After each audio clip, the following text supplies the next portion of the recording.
chance to hear it, so let her tell it. People on the streets say Sabrina speaks.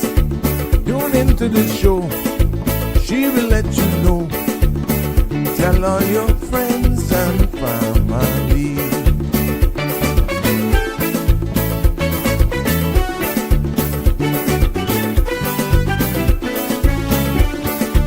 Real talk is no joke.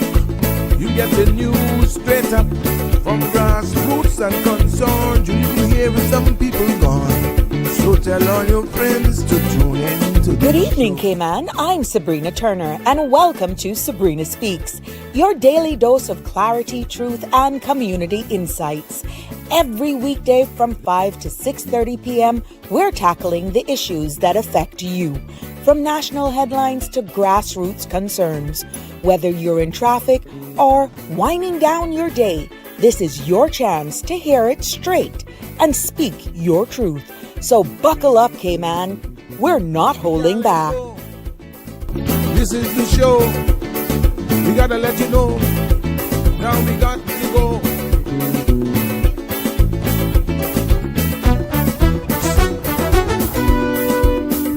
And now here's Sabrina.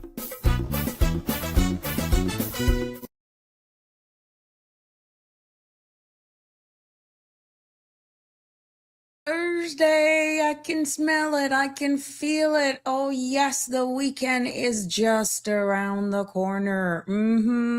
Welcome one and all, and welcome to another episode of Sabrina Speaks, Voices of the Islands, Conversations for the World, the podcast where voices rise, stories unfold, and inspiration takes center stage. It's good to be back with you today, broadcasting from the beautiful Cayman Islands. Hot as the hinges of hell, but I'm just happy to call Cayman my home, like so many of you. And today's episode, I'm hoping will definitely get your attention with those real field temperatures of 104 degrees, pretty much holding. And we know some parts of the world and in the region are feeling more real-like temperatures, even hotter than that. So that's why remember, I started talking about it a few episodes ago, and I think that was earlier this week. And during the Free Flow Friday, I mentioned something and I shared some images with you, and hence me just wanting to dive down into this discussion this evening, because little did I know, a century-long cooling patch in the North Atlantic is really shaping rainfall. It's connected to drought risks, heat, food prices, tourism. Yes, it has even gone that far. And a daily life across the Caribbean. And scientists are now understanding why. And the answer has direct implications for right here at home, Jamaica, Cuba, Puerto Rico, Barbados, St. Lucia, and the wider Caribbean. So in this episode, it is my aim, and I have a few slides that I will share with you because I know it just all connects and blends better, much well. We're going to talk about what is AMOC. AMOC.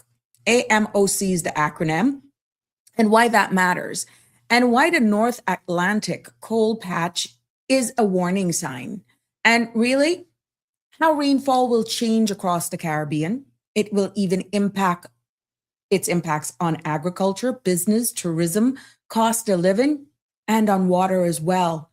And there's also linked to mental health pressures. Yes. And if time permits, we will delve into what communities should realistically prepare for.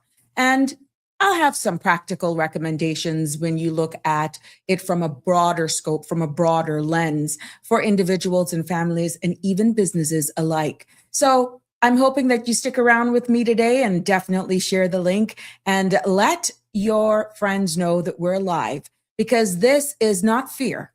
This is more public education than you will understand, grounded by science. And it is my aim to deliver as best as I can with clarity and focusing on how we can empower our region to understand the changes that are already on our way. But before we get into that this evening, please remember that the views expressed by callers, guests, and online commenters are their own and not those of Bridge Media Limited, its affiliates, Sabrina Speaks Show, or the host. This program is for general information only and not a substitute for legal, medical, financial, or professional advice. Now, all participants are reminded to speak responsibly, respectfully, and any content that is defamatory, discriminatory, or unlawful, or even harmful, is strictly prohibited and definitely will not be endorsed or tolerated. Now, listener participation implies acceptance of this disclaimer, but we want you to stick around. The number to call, or you can WhatsApp me on, again, is 345-936-8255. Make sure that you like and follow, share the page with your friends for a number of reasons. So you're always notified, and you never miss an episode. Welcome, one and all, as you continue to join me here this evening. I got some information coming in here. Yeah, I'll keep you up to date with what we got. But let's take a look at what's happening with our weather forecast. Compliments of our friends there at the Cayman Islands National Weather Service. The synopsis is calling for some showers that are expected today due to the passage of a tropical wave that's south of the area. Now, isolated thunderstorms are forecasted during the next 24 hours due to residual moisture and the presence of an upper level trough. In addition, the gentle breeze that we're feeling, yes, even though subtle, will continue due to the weak pressure gradient, and seas will be slight to moderate in open waters. The forecast for tonight is calling for cloudy spells with a 30% chance of showers and thunder. Temperatures will fall to the low 80s. Winds will be northeast 5 to 10 knots. Seas will be slight to moderate with wave heights of 2 to 4 feet. Tomorrow's forecast is calling for partly cloudy skies with cloudy spells and a 30% chance of showers and thunder. Temperatures will rise to the low 90s with a heat index near 109 degrees Fahrenheit. Now, winds will be easterly 5 to 10 knots, and seas will be slight to moderate with wave heights of 2 to 4 feet. There will be a high tide at 11:40 this evening, a low tide at 6:06 a.m. tomorrow morning, and another high tide is expected at 11:25 a.m. tomorrow. Sun will set this evening at 7:06 and sun will rise tomorrow morning at 5:52. Now, the outlook is calling for a gradual increase in the chance of thunderstorms from Saturday through Sunday due to the passage of another tropical wave to the south of the area and the presence of an upper level trough.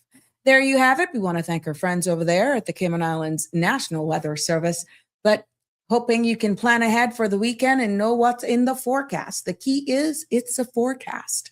To always be prepared and keep it locked to your local channels for all the latest details and happenings.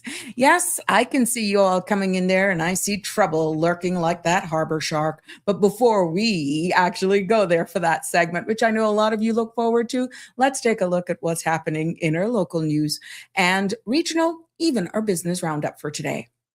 Starting with local news, we see the Law Reform Commission is inviting public comments on the new discussion paper, Cannabis Reform, Options for Harm Minimization Framework. Now, the paper reviews how other jurisdictions have approached recreational cannabis use and outlines several reform options for Cayman, including possible decriminalization, possession limits, administrative penalties, and the treatment of historic minor conviction. Now, the document is available online and submissions must be sent to the Commissioner by September 1st, 2026. The Cayman Islands government has released a summary of Cabinet's meeting held on Wednesday, the 17th of June. Now, at that session, Cabinet approved the 2024 Supplementary Plan and Estimates and the related appropriation bill for presentation to Parliament.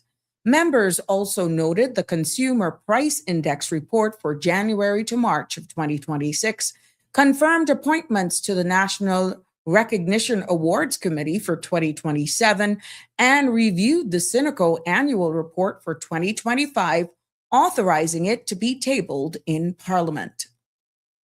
Cabinet has also approved higher duty-free allowance for returning residents delivering targeted cost of living relief ahead of the busy summer travel season. Now, from yesterday, July 1st to the 31st of August, residents may bring in personal and household goods worth up to 1,000 CI dollars duty-free, followed by permanent increase on the standard allowance from $500 CI to $800 CI that will start on September 1st. Now, the CI 1,000 threshold will return for Christmas travel.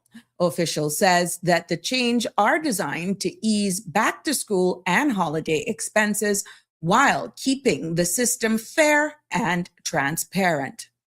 In other local news, we turn to one of our own delicacies because we've noticed the sale of turtle meat has quietly resumed at Cayman Turtle Center, ending what appeared to be a nearly 2-month interruption that left restaurants and consumers facing a shortage across the islands.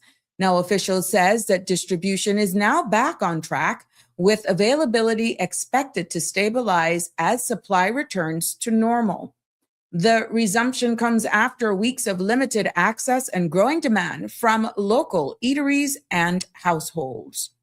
We turn our attention to what's news is making regional headlines here this afternoon on the Sabrina Speaks show, starting with Barbados. Yes, because Barbados incoming Commissioner of Police Sonia Boyce says her leadership will center on results, professionalism, and public trust.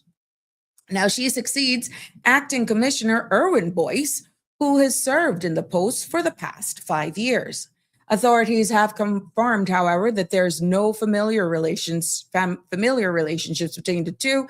And in her first address following the symbolic handover ceremony, Sonia Boyce outlined her vision as she prepares to assume the office on Friday, signaling a focus on strengthened standards and public confidence. Nationwide news out of Jamaica this evening is reporting that the Jamaican government will petition King Charles for legal guidance on its slavery reparations claim against Britain. Now, Culture Minister Olivia Babs-Grange announced during her sectoral debate presentation in the House of Representatives, noting that the petition is intended to clarify the legal pathway for advancing Jamaica's longstanding reparatory justice efforts. Now, officials says the move forms part of a broader national strategy on reparations. In other regional news today, out of Trinidad, just minutes before going live, a routine fishing trip in the Gulf of Paria turned into a terrifying ordeal for Rakesh Donath and his son, Ronaldo. The two were allegedly hijacked by 4 pirates speaking Spanish, robbed and thrown overboard, leaving them to fight for survival in open waters. Now, the pair eventually made it back to shore and reported the incident. Authorities are investigating and urging fishermen to remain vigilant as piracy concerns continue in the area. BBC News is reporting this evening that a man has been rescued alive after being trapped for 8 days in the rubble of a collapsed building following the twin earthquakes in Venezuela. Now, emergency team says the survivor was found during continued search and rescue operations across heavily affected areas. His rescue offers a rare moment of hope as official warns that hundreds remain missing and conditions on the ground are extremely challenging. Out of the UK, and great news this evening because earlier, UK Prime Minister Keir Starmer says pubs across England will be allowed to stay open until 5 a.m. on Monday to accommodate fans watching England's World Cup match against Mexico. Now, the extended hours are being granted as a one-off measure to support national celebrations and avoid crowding in public spaces. Official says that the temporary change is intended to guide venues, to give venues flexibility and ensure supporters can enjoy the match safely and responsibly. Now, that must be an ease, and definitely for all of those people in that line of business, they must be happy that that is happening. Let's take a look at what's making you our business market closings for today, because global markets closed mixed today as investors weighed fresh economic data and ongoing geopolitical pressures. The Dow Jones ended slightly higher, with the S&P 500 and NASDAQ posted modest gains. Most posted modest declines. In the region trading, the FTSE 100 slipped amid weakness in the energy sector, while Brent crude held steady.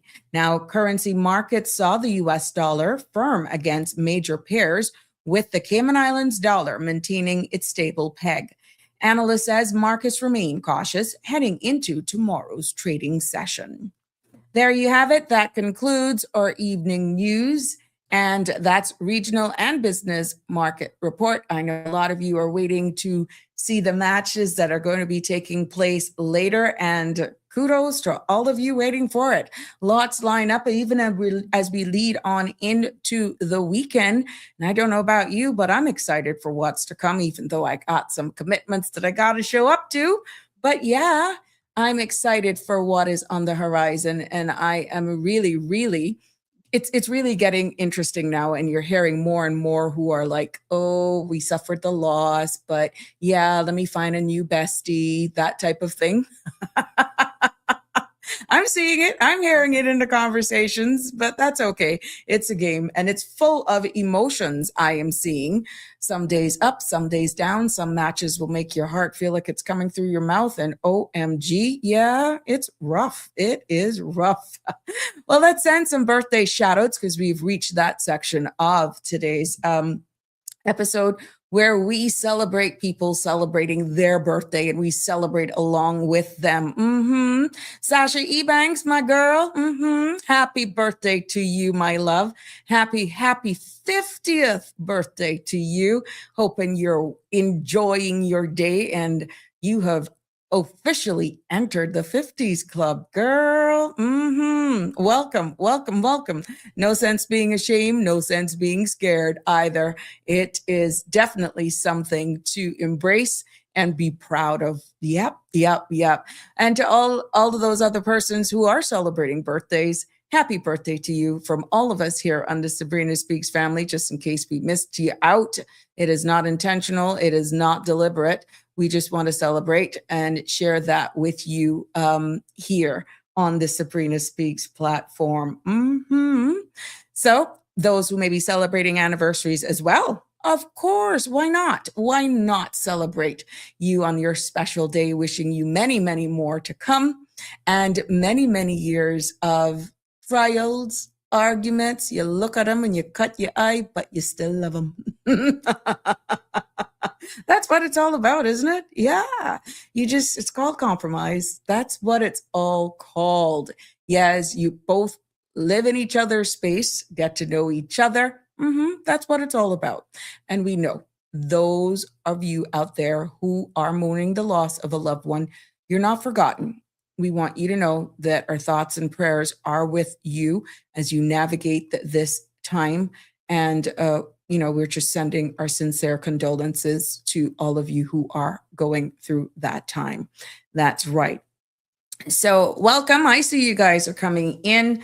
And what is your problem? I'm not convinced that you're always out on the road. I'm actually thinking that you're doing this and you're somewhere. So I'm going to leave this to my people to decide whether or not that I'm judging, but I am not convinced. Otherwise, you check in somebody there and you know exactly who I'm talking about. That's why I love these spaces, because you all will figure out who I'm talking about. Yeah, that's that. Yeah, I'm talking about that one. Scene one. As we head out into the weekend, I just need to remind you that lots are going on. And definitely as we celebrate Mango Fest, that's going to be kicking off. Tonight is tomorrow, Friday the 3rd, is the pre-launch dinner. Remember, that's at Catalina Indigo Hotel, $30 per person to kick it off. And then Saturday, the streets in town, out by the Cayman Islands National Museum, will be transformed as we celebrate all things mango. And that is going to take place from 5 until 8 p.m. Local food, maybe you can get some turtle meat. Maybe. But yeah, want to go out, celebrate Mango Fest, and all that's I'm looking forward to it. To be honest, I'm going to go and try to participate. Yep. And see some people. And also I need to assist in pushing this, because this is a summer camp that's being put on by the National Museum. Yeah.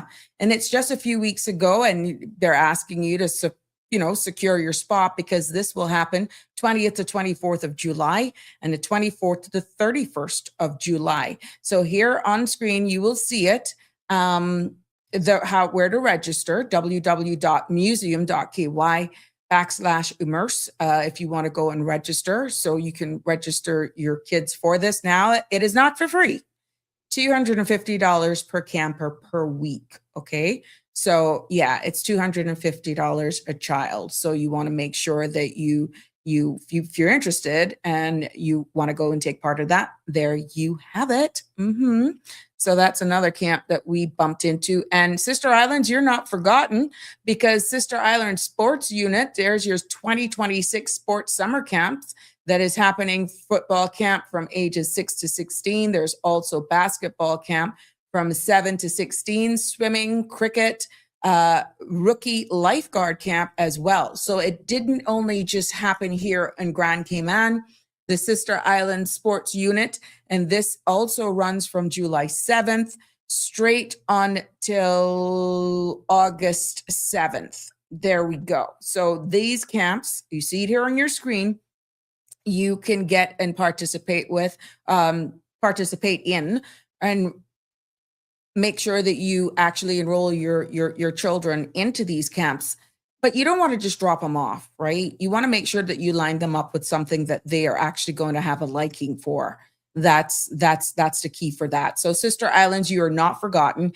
Here you are. The sports unit over there in the BRAC has also done this for you. So there you go.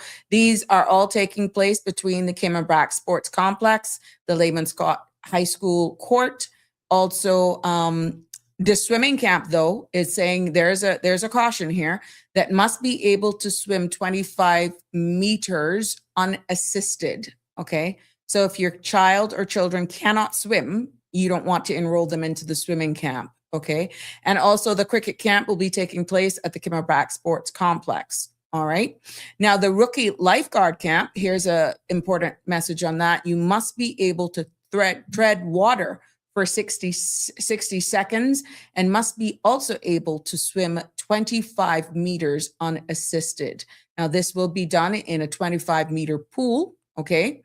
And the various times are there. But I'll share these posters. I'll do a rotating thing, a reel on the page. I'll just put them all together, and I'll just do a reel for you so that you guys can see them for yourself and make sure that you can get enrolled and don't miss out. So your kids don't have to be home this summer, not doing anything if you're not traveling. And even if you're traveling and you come back, then, you can still get them into something else.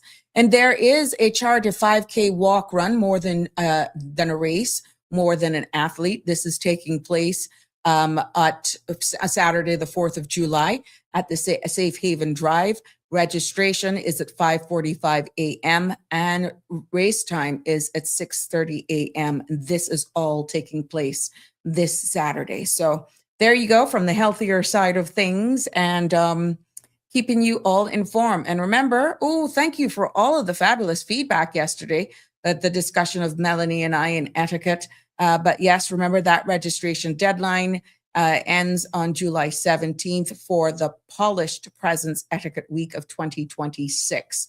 So yes, that is from July 27th to the 31st. Those are the dates. And there you have it. But you got all of that, that whole package yesterday, which the feedback that was received was amazing. I thank you all for sticking and staying with us, and for even the troublemakers that were actually just pushing the limits there. Oh, yeah, we want to thank you.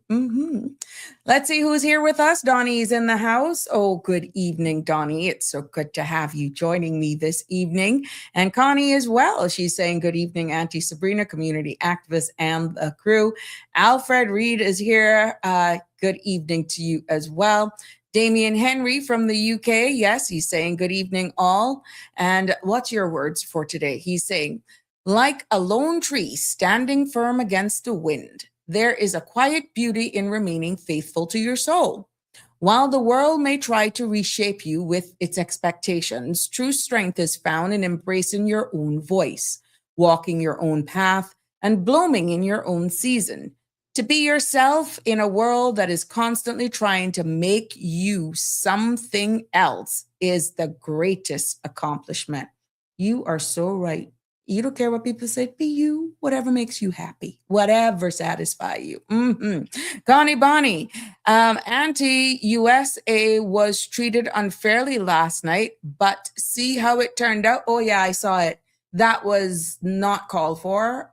It was not intentional when the US players accidentally came down on the opponent's ankle. But oh my God, that must have been painful. And they got a red card and they played one man down and they still took it home. They scored another goal after that.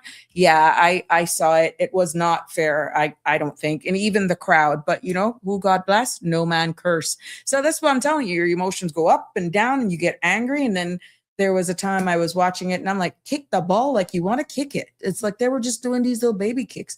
Yeah. I just had the entire living room for myself, yelling and shouting. And mind you, this is somebody who just likes a good game. Mr. Man Behave, you hear? Oh, so you know. Plain and Straight is here with us this evening. Plain and Straight, good evening, my dear. They're saying, Cayman and Sabrina, it is a pleasure to have you. Andrew is here as well. Good evening, blessed Thursday to you and the Cayman Islands. Always good to have you on board, Andrew. Michelle, how you doing, girlfriend? Good evening to you and the Cayman Islands. Damien Henry is also saying, that's modern football for you. You you have to be perfect. Oh, you have to be perfect for the system. Yeah, man, that was really a bad call. Even a caution, but a yellow card. But I didn't think the red card was justifiable because even the commentators were saying it was obviously non-intentional and it just happened. It's the sport. So, but hey, again, who God bless, no man curse. What he said, I hope you deleted that picture I sent by mistake. That would be cheating. OMG. No, man, that's be good. I just was like, how the heck you would have expected me to say that? I know. I just laugh. Oh my goodness. Yeah, man. We good. And you know I didn't put it up, so don't worry about it. And that's Connie's flowers for today. Thank you very much, Connie Bonnie. Thank you for that. Your secret's safe for me, girl.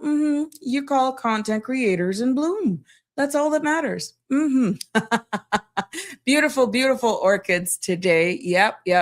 I'm loving it. And Donnie from Green Valley Nursery, content creators in bloom. That's all I'm worried about. That's it. You guys are doing a phenomenal job. And here is Donnie sending us some beautiful beauties. Yes, from Green Valley Nursery out there in Lower Valley.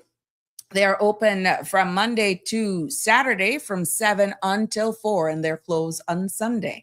So these are some of the beauties I'm quite sure that you can either steal, and if I were like her, I'd sell anything that you see here. Somebody said, I saw that on the Sabrina Speak show.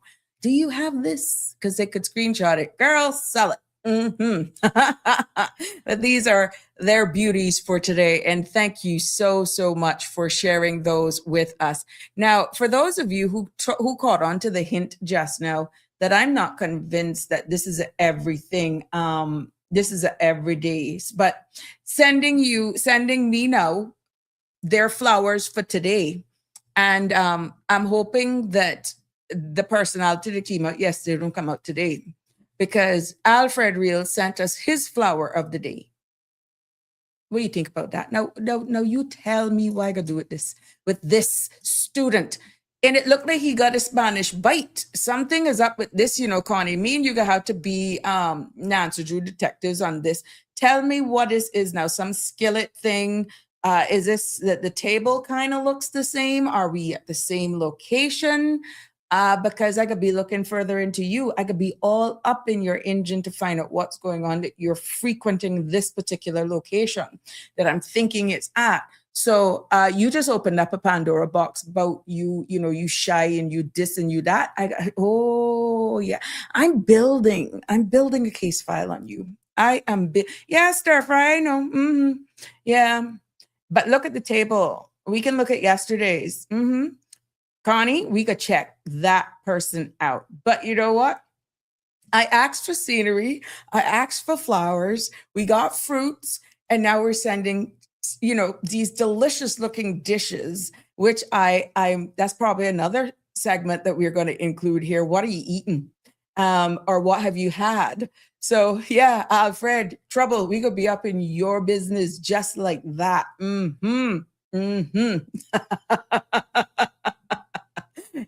See, Connie is asking if she can get some. Bunanunas is asking if she can get some. OMG. Oh my goodness. Who is he trying to charm? Oh, well, unless he has on darkers and a baseball cap, he seems to be very shy. So I couldn't see him just going all out. Like he'll probably frequent that restaurant for like months on top months before he musters up the nerves to say, how are you, or build it up. You know how it is. Now hear us just doing this man business all out like that. OMG. Oh my God. Yo, you go order. You order. Ask him where it's from. But you know what? He not gonna tell you, because then we gonna know his little spot. Because we could just go and just hide out to see when he's there. We could go. We could check him. Oh my goodness, this is good. Welcome, one and all. Thank you all for logging on, joining on this live stream as we just take poke and jabs at this lighter section of the Sabrina Speaks every evening here. And where's Aliano this evening? He's late to class, or he's on Jerry Springer Beach. Which one? Probably he's checking the real weather for us as he normally do. But it is good to be back here this afternoon, getting into another interesting topic. And I'm hoping that you would appreciate what I'm about to deliver here this evening and make it all make sense with the hot temperatures that we are experiencing, and that it will all make sense, or you can see some relation into what I'm saying. It's not going to be that high tech. Hopefully you will not find it boring, and that I could keep your attention long enough to make it all make sense. And then preparedness is the best thing, because you can make more informed decisions when you are best, one, educated, informed, and understand what's happening with weather patterns. And you may say, well, Christ, what's she talking about, this whole thing in Greenland? What does that have to do with us here in the Caribbean? Oh, really? What does it have? Oh, yes, it does. It is connected, and you would be surprised how it is connected. So I encourage you to stick and stay with me this evening as I break this down here for all of us, hoping that I can bring some clarity and understanding, better understanding overall, to what's really unfolding right before our eyes. That's the wrong one. There we go. I'm getting some slides so that you can follow along with me much better. And because what I'm going to be talking about is something that may sound scientific to you. I'm going to be using some acronyms, but it's not complicated. I'm going to be as layman as I can in how I delivered this to you. I know the game is about to start. There are 2 games, I think, tonight. I respect all of that. But the good thing about showing up here is that you can always go back to this even after the live ends, and you can play catch up on the episodes. Even for those who were celebrating birthdays and playing catch up, we appreciate you touching base with us. But yeah, what we're going to be talking about, Connie is saying, so that individual is sly with the mouth, voice, and beautiful speaking. Nah, you don't think so? Might surprise you. North Carolina Love is joining us this evening. Hello, Marshall. It's good to have you with us. Always a pleasure having you jumping in on the live. But yes, what I'm going to be talking about is something that sounds far away. sounds far away. Something that sounds like it belongs into, and I had to do my research. I was doing this for almost a week and a half, 2 weeks. So please bear with me, but to make sure that I keep on track and to deliver how I want to deliver it, because I'm no weather expert, but I tell you what, the more and more you dig and you check reliable sources, you get a better understanding of really what's happening. So I ask for your patience and understanding as I deliver this, because it's all relative to the temperatures, the droughts, the less rainfall, the lower amounts of rainfalls that is forecasted that we have seen. And there is some proof that goes back for over a decade now that is just blowing scientists' mind. And there's a cold blob that's off Greenland that is actually contributing to it and what that means. Because what I'll be talking about and going more in detail is about the part of the Atlantic Ocean that has been quietly cooling for more than 100 years, not a decade, but scientists are just picking up on it. So for more than 100 years, there's a part of the Atlantic that has been quietly cooling, and a patch of the ocean south that sits south of Greenland that scientists called the cold blob. You can go and you can Google it yourself, okay? And no, it's not a movie. I thought it was, I had to really double check it to make sure I was seeing something that was legit, but then it all makes sense. And this is a signal that the ocean has been sending for a century, a signal that it has been sending, and only now we are learning how to read it properly. So in this episode, I'm going to do my best to break it down in pure layman's terms, just clarity, and we're going to be talking about what this cold patch really means, why scientists now believe that, a major ocean system is slowing down, and what the system does to our weather, and how that same change and slowdown affects the rainfall here in the Cayman Islands, Cuba, Jamaica, as far away as Barbados and St. Lucia, and what it means for our daily lives, because you'd be surprised how it all impacts our daily lives. And it has its impacts on businesses as well. And of course, you would know agriculture would be affected. But we extend even our lens just a little bit further out, because they can tie this into having it impact mental health and community resilience. So this is not doom and gloom conversation. I'm hoping that you will understand what I'm trying to do from a public education standpoint. And I invite you to join in on the conversation as well. So settle in, get comfortable, and we want to get started. But because I'm going to be using some acronyms, and it's AMOC, AMOC, and you'll be hearing me talk about the ITCZ. Those two acronyms I'm going to be using this evening to explain certain things, but then they will have their own definition, just so I won't be doing this tongue twister for the entire episode. But to just stick this into your memory, when you hear me say AMOC, AMOC, that means that the Atlantic, that is the acronym for the Atlantic Ocean's conveyor belt. Picture that conveyor belt that goes around with your luggage, or the conveyor belt at the grocery store, right? Picture a conveyor belt. And that conveyor belt is warm waters that is moving north. Then that same water cools, and then it sinks and flows back south. Okay? So the AMOC, AMOC, is a conveyor belt, and that is what it does. Pulls the water out of the Caribbean that is warmer. It cools, that said water sinks, and then it comes back south where it started, right? And when that conveyor belt is weakened, what happens? It changes weather patterns. It's almost like a tidal.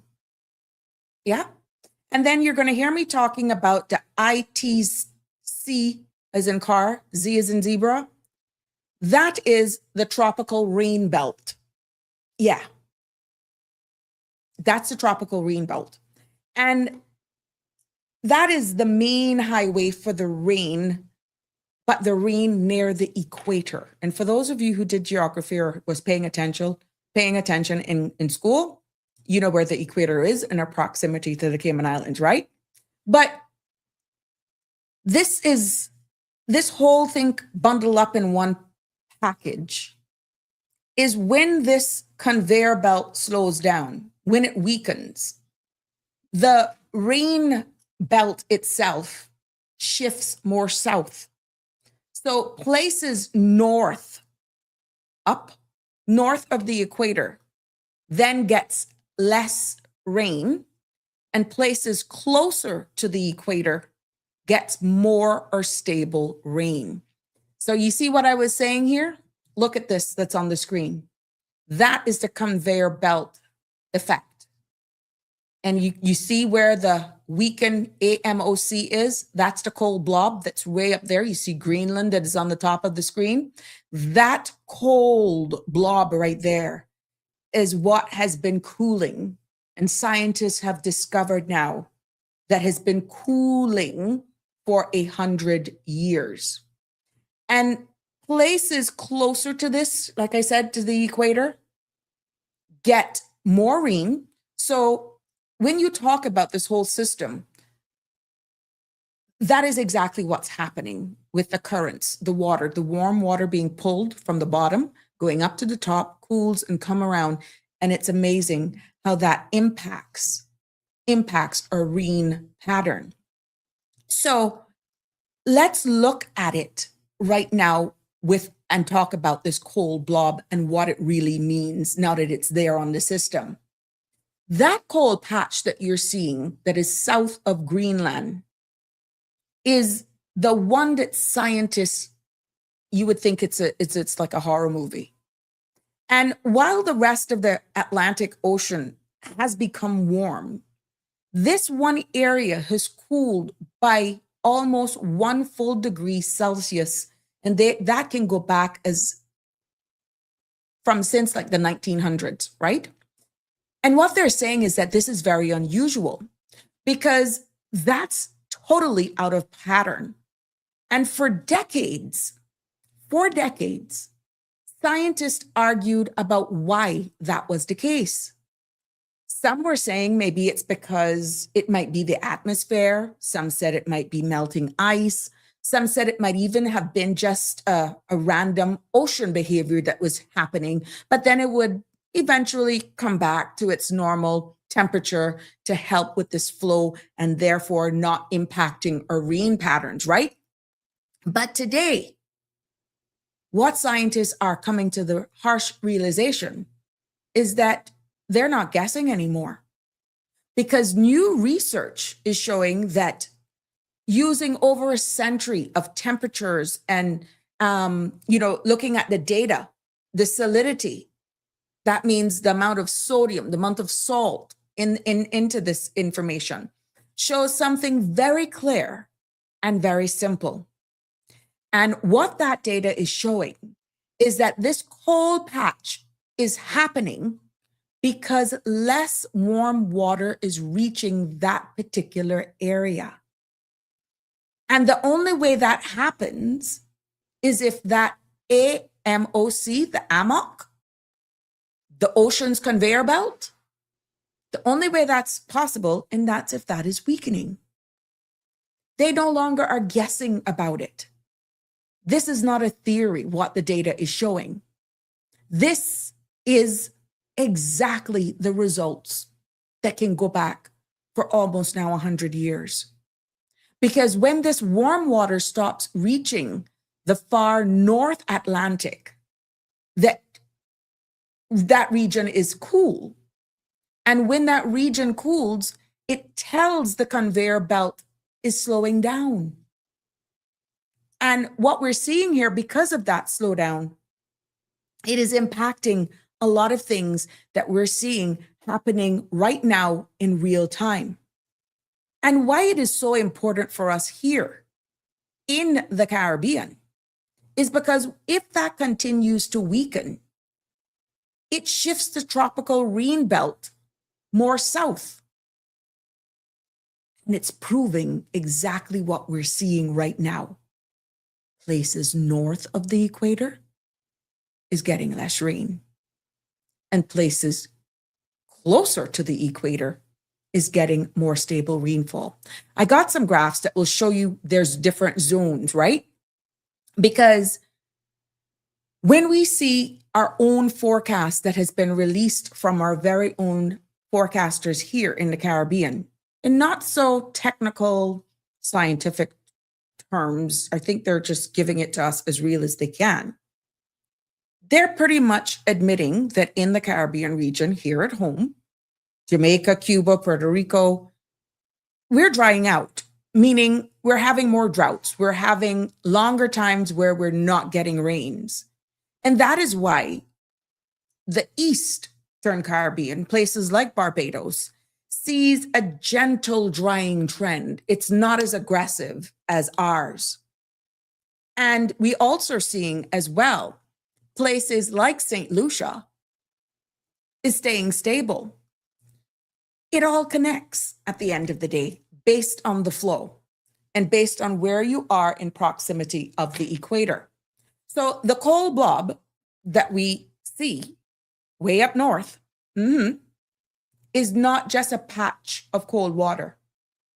That is a sounding alarm, a signal, a message from the ocean telling us that the conveyor belt is slowing and that our rainfall patterns, which we're seeing it, speak to our agricultural people, speak to our meteorologists, our rain patterns are changing. You can no longer predict it. This month is rainy season, that month. I remember like clockwork. You could speak to our seniors and they could tell you. They could tell you when we're going to have rain and all that sort of stuff. All of that. That's becoming a little harder. And people are actually saying, well, boy, I can remember this time now. Back in the day, we would have a lot of rain and yet it's changing.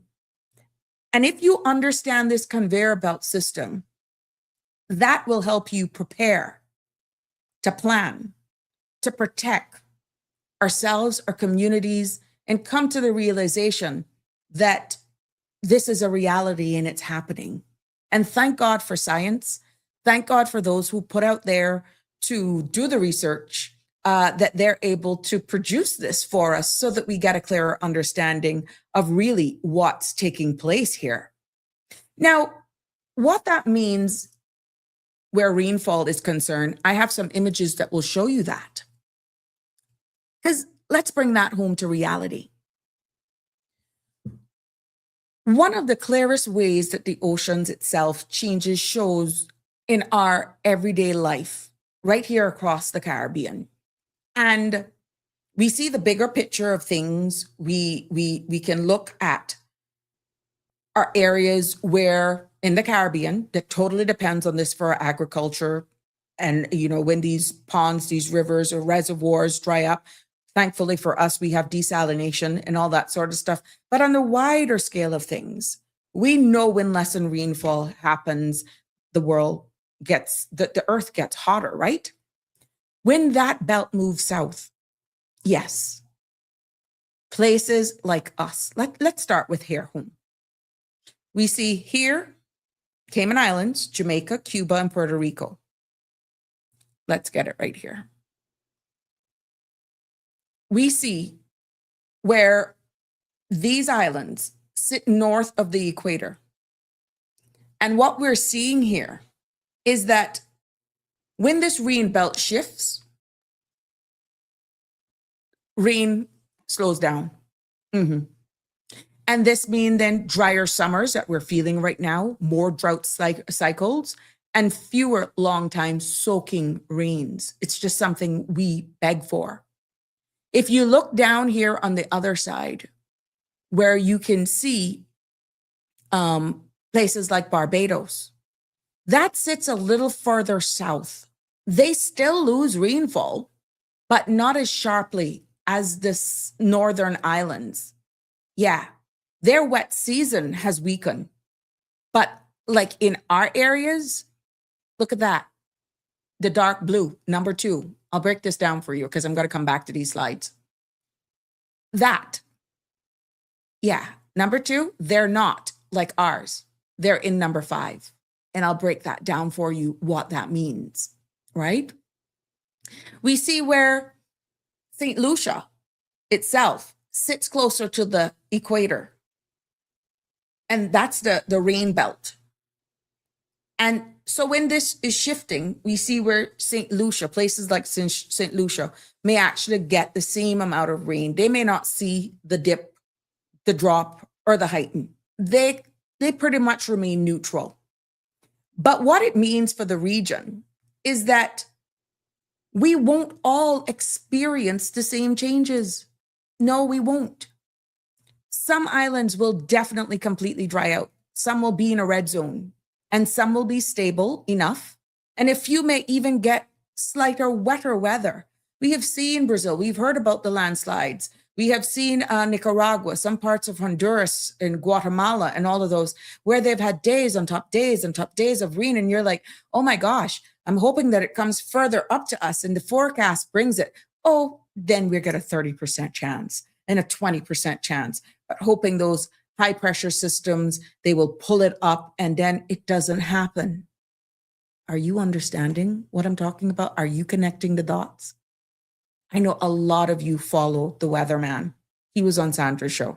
A lot of you follow him.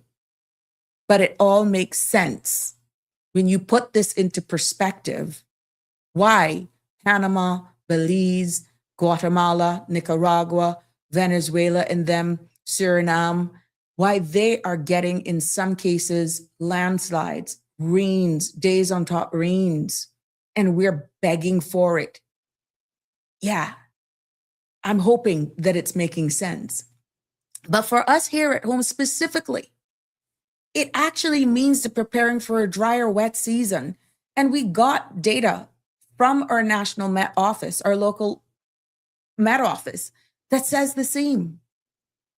It helps us to prepare better when you read this information, and it is on their website, so that it's going to bring more pressure on our water systems. More careful water management should be at the forefront of our minds right here at home. For those, our brothers and sisters in Cuba and Jamaica, well, Cuba got their own issues dealing with, but this is only another layer of reality that is on those poor people. Jamaica as well, Puerto Rico, it means more drought cycles, more stress on farming and their water supplies. Yeah. This is facts. And I can assure you, you can question our local Met service and they will agree with what we're seeing here. Yeah. So when we talk about the ocean's warning signal overall, we're really talking about the future of our rainfall. And I have read those reports that have come out from the Cayman Islands National Weather Service, and it is aligning quite nicely, or actually lining up completely with these findings. Yeah, because we're really talking about our water, our agriculture, our daily comforts, and knowing that this helps us prepare and plan for our communities. And I'm really hoping that at the end of the day, all of those in our positions, because we have farmers who now have to pay for trucked in water, and we know that's not the same as God-given rainwater. Yeah. Finance committee happened. We were looking more at the cost inflation and cost escalation in food. This is another area that needs to be on the forefront. But this is also going to impact our daily lives. And just for the record, our phone lines are open. 936-8255. That's 345-936-8255. Feel free to send me a WhatsApp message as well. I'd be more than happy to have you join in on the conversation and weigh in on this. If you're a farmer, if you're out there working in the construction industry, if this is actually tying into home with the reality of what you're feeling. Like I said yesterday, we see the forecast. Heat index of 109 degrees Fahrenheit here in the Cayman Islands. We have pretty much for the past 48 hours have had a heat index, meaning that's the real field temperatures when you're outside of 104 for the past 48 hours. What is now forecasted for tomorrow is not 104. It's forecasted to be 109 degrees tomorrow. People with livestock, people that are working outside, people with pets, make sure that they have water. or if it is a case where even if they're under a shady tree, it can take its toll on livestock, animals, and human beings. And for all of you who like to go jogging and all that sort of stuff, please, heat stroke is real. Dehydration. Please make sure you hydrate yourself accordingly. Damien Henry has sent us a message here because I don't want to miss out any of the comments that may come up as I go prepare to go into the impacts on daily lives, because this is connected. He says, through systemic greed, we have pushed into places in search of resources that was never meant to be disturbed. Nature has a way of restoring balance, and the world will always reset itself in one form or the other. We must be prepared for increasingly unpredictable tropical weather and natural disasters, because change is not a question of if it will come, but when. Be prepared. And Damien, thank you for weighing in on that, because this is real. Like I said, our forefathers, our seniors, those who have been out to sea, those persons who are working outside and in the agricultural sector, if they're honest with you, they will tell you straight up they have seen a change in our weather patterns. People have been talking about it, but until this information has been released about this blob that is being talked about here, and it's just by chance I stumbled upon it. They were not actually connecting the dots. And this has been happening for over 100 years. But with, of course, global warming, we're seeing where all of the emissions, the world is heating up and all this sort of stuff. We're seeing it right now in this conveyor belt that is now even impacting rainfall. Hence, I am bringing it to you today. So let's talk a little bit about how these changes in the ocean can affect everyday life, because this is where each one of us feel it most. And I am really talking about not in science, not in the charts, but in the day-to-day reality of living in the Caribbean or just trying to exist. We know for sure that when it comes to water, let's deal with water first of all. We don't have no rivers here. We don't have no rivers. Waterfalls here. Oh no, desalination or rain. Remember our brackish water lens? Yeah, that's why our conservationists and making sure with us developing and heading east, we have to look at all of those kind of things, disturbing the last freshwater lens or brackish water lens that we have for farming and agriculture. And this is why certain paths that are being considered for the continuation and extension of that road has become so topical, because there is a lens that is in one of the footprints and they don't want to disturb that because of the vast amount of agricultural land that is in close proximity to some of the areas. Okay, so when you look at what we survive on, we depend on desalination, meaning turning water, using systems to desalinate salt water and make it into water that we can drink. And kudos to the Water Authority and all of the water companies that are doing a phenomenal job, because in comparison to other places in the region, I can say we are blessed, right? But what we're seeing outside of rainfall, with less rainfall, means more additional pressure on our water systems.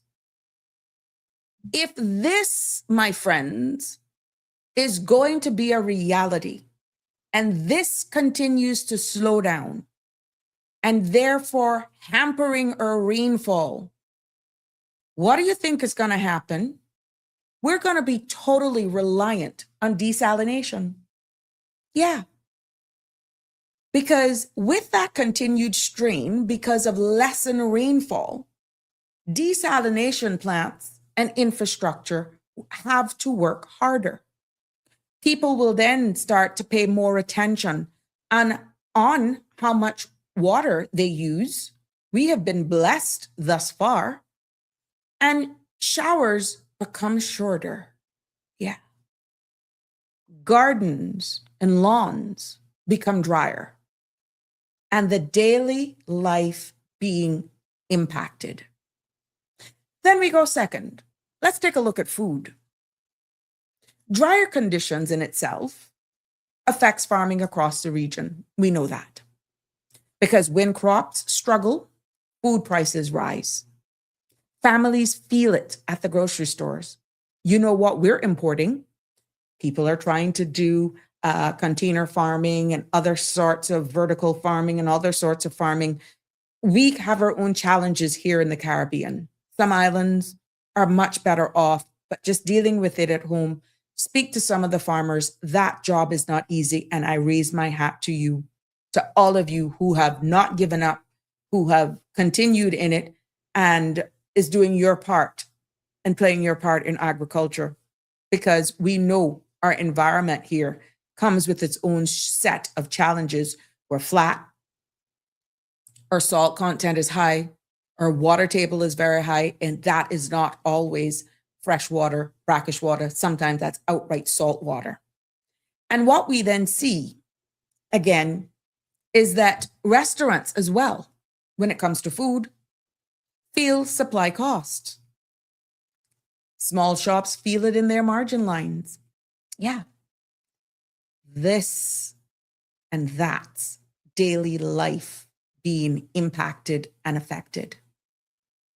Third, talk about the heat. Less rain means hotter, drier days and nights, because nights don't necessarily get cooler.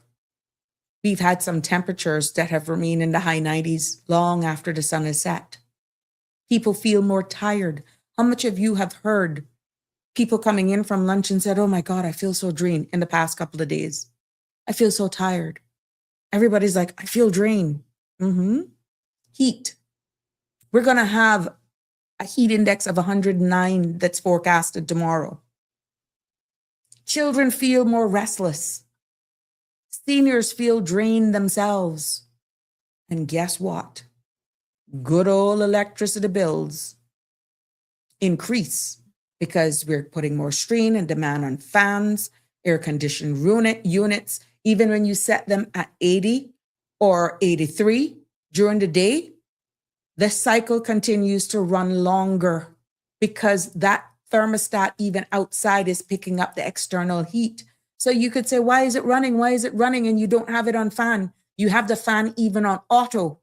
The cycle are taking longer because there's thermostats inside and outside. So your units are running. Your units are running. So you may say, but I turn up the temperature. I turn it up a little higher, so it should stop. The thermostat outside is reading the external temperature, and they're trying to calibrate to keep you comfortable inside. And guess what? For all of my ladies and gentlemen who are working outside, outdoor workers feel the heat directly. That, my friends, is daily life that is being impacted.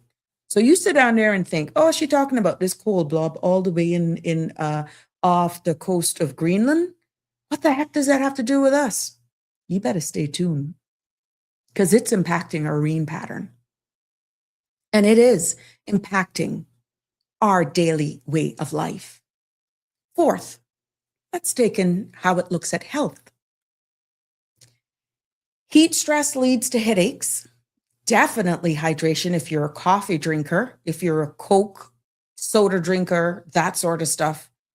Irritability and fatigue. Don't blame it on andropause. Don't blame it on premenopause.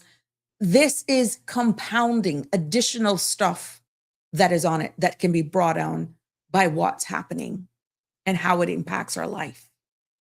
We are seeing with the dust plumes from the Saharan dust, hello, people with asthma. Yeah, feel more discomfort as well. We had Alfred Real that suffered for what, almost 3 weeks, Alfred? 3 weeks? Suffered. Then we know what the data has revealed about non-communicable diseases here in the Cayman Islands based on the STEP survey data. How much people have diabetes, high blood pressure, heightened cholesterol. Guess what? People with high blood pressure also feel the strain when we have hotter temperatures. And it impacts our sleep. Yeah, because if you're not comfortable, whether it's hormonal or not, yeah, there we go. That's daily life being affected. There's a fifth one. Comfort and routine. Simple little changes that we're so accustomed to. Walking outside has become a challenge. Well, if you're not running from mosquitoes based on where you are. Even running simple errands. I had somebody tell me the other day that they got into their car and it took so long, brand new car, took so long for even their AC to just reach a comfortable temperature that even when they had reached their destination, it was hard for them to get out of the car because by then they had felt drained. So that's impacting daily life. Running errands feels more exhausting. Outdoor activities become more uncomfortable. And people staying indoors more.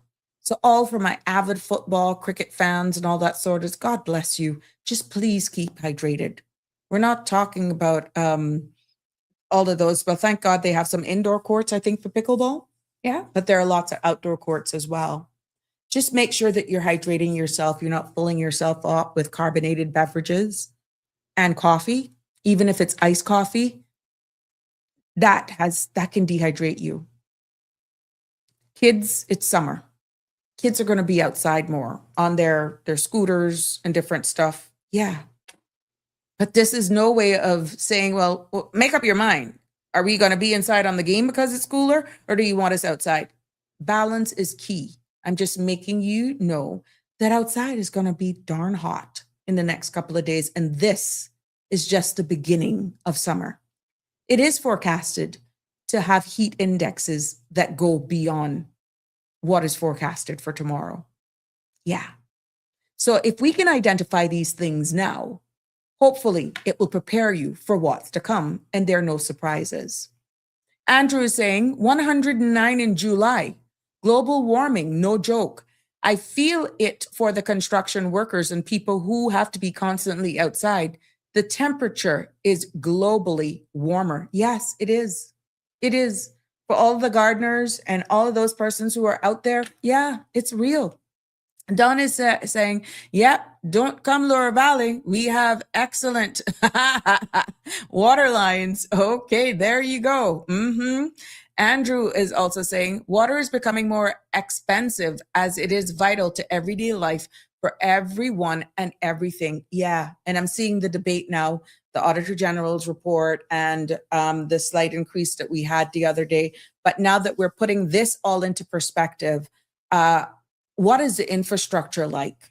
Are we able to keep up with the demand for what water services we have at this time? Maybe that now is going to be looked at under a fresh lens.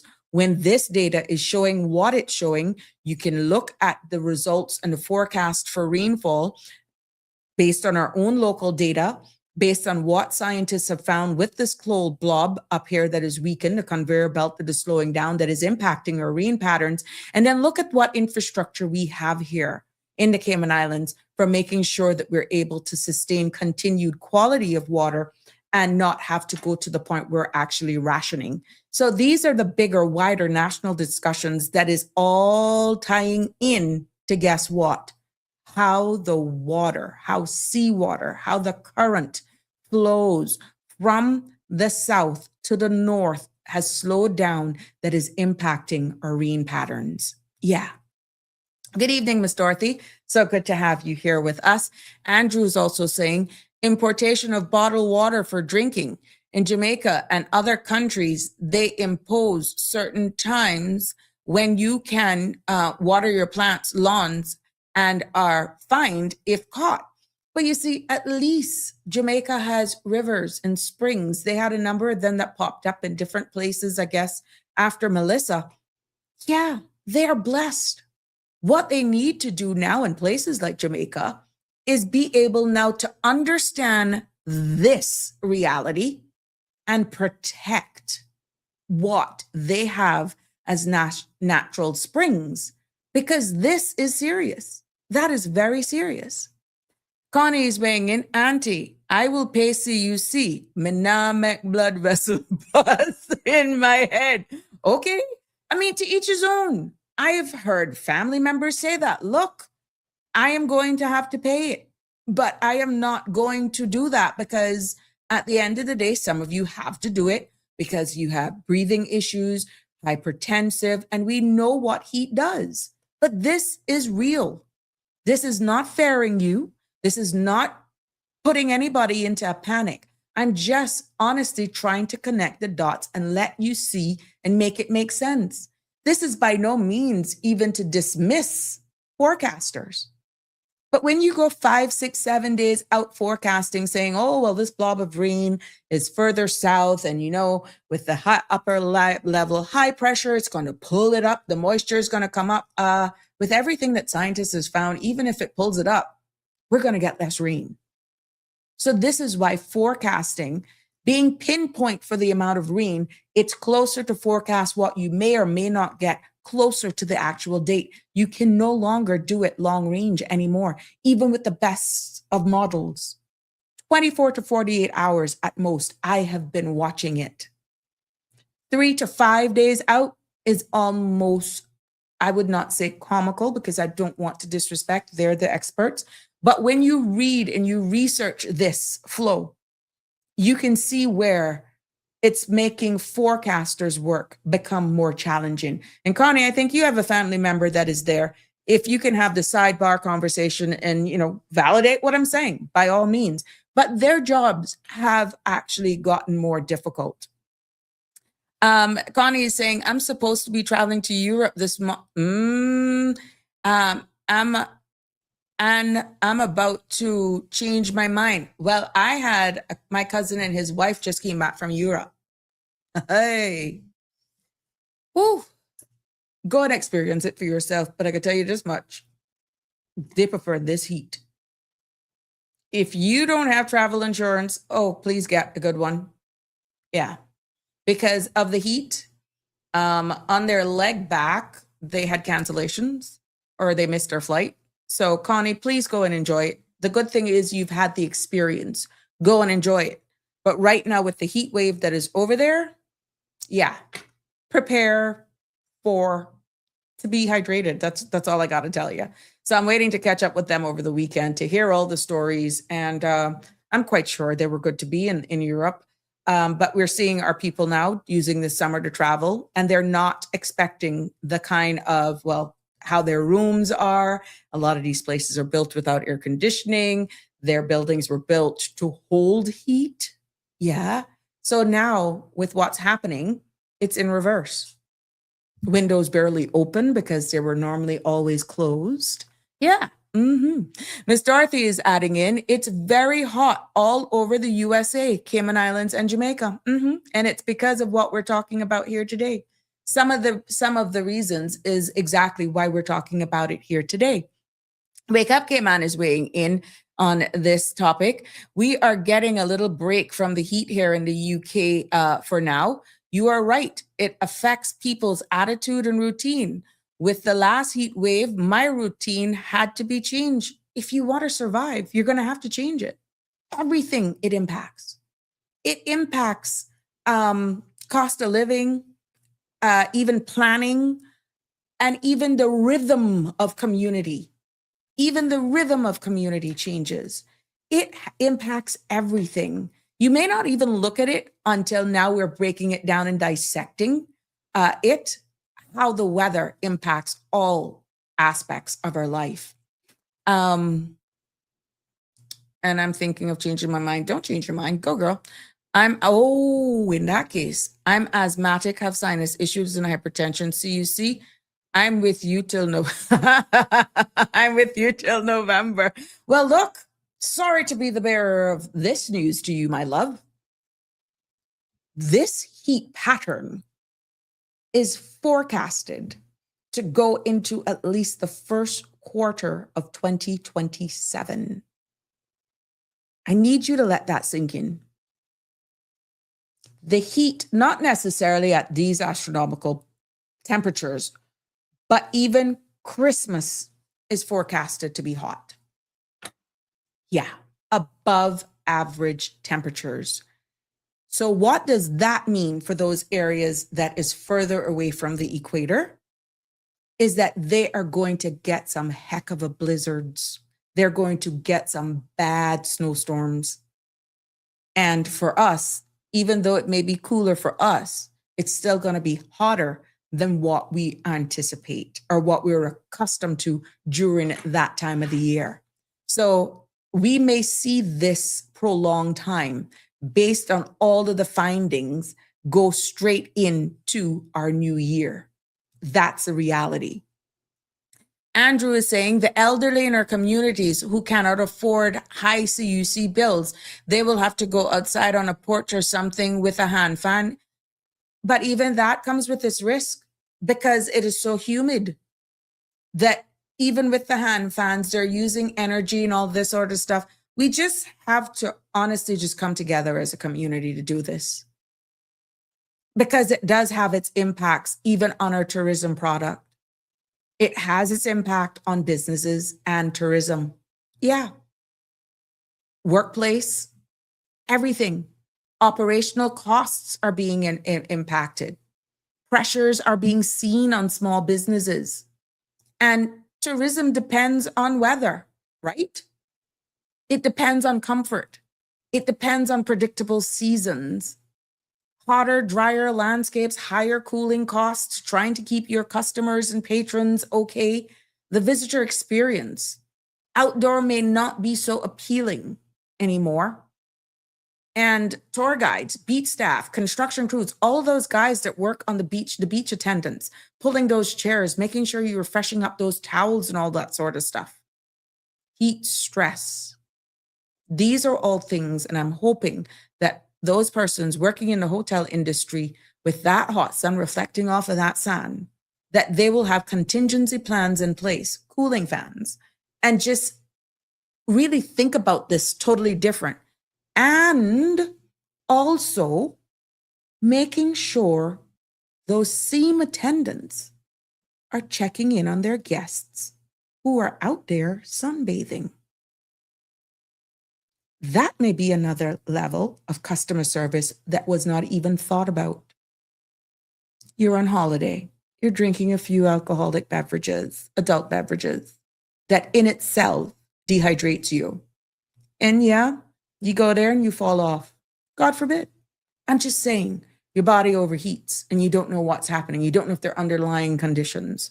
So these are some of the different things, tips that, we're not thinking about, that because of these heat indexes, because of the change in weather patterns, because of our drier seasons that we are in, because of the amount of construction, height of buildings, the heat that those buildings holds that then radiates when we're supposed to be cooling off. The heat then comes out of those buildings is what pushing up the heat index. The asphalt in the roads, the pavement, the sidewalks, the courts, all of those are emitting heat that is pushing up the temperature even more. Yeah. So this is reality. There comes a risk that it even impacts insurance, because what we're seeing is that with climate shifts can also mean higher insurance premiums for businesses and tourism operators, hotels, condos, restaurants, and attraction face rising costs because insurance see the risks. And if they didn't see it, oh dear God, I went open up my mouth about it today. Yeah. All of you guys at the theme parks who are going to, let's say, Florida, going to the water parks and all that sort of stuff, expect longer lines. but it doesn't limit the heat that's going to be coming off of that cement when you're going from one ride to the other if you're at the water park. Because you're at a water park, you're pretty much barefooted anyhow. But you know, if you've ever experienced any of those water parks, how hot the pavement can be until you get where you're going. Yeah. So these are things, the risks factor increases. And of course, work stresses, because outdoor workers are facing the heat exhaustion. So that can slow down productivity times. It's different if you're outfitting an indoor or working indoor. Make sure you're looking at ventilation and all that sort of stuff.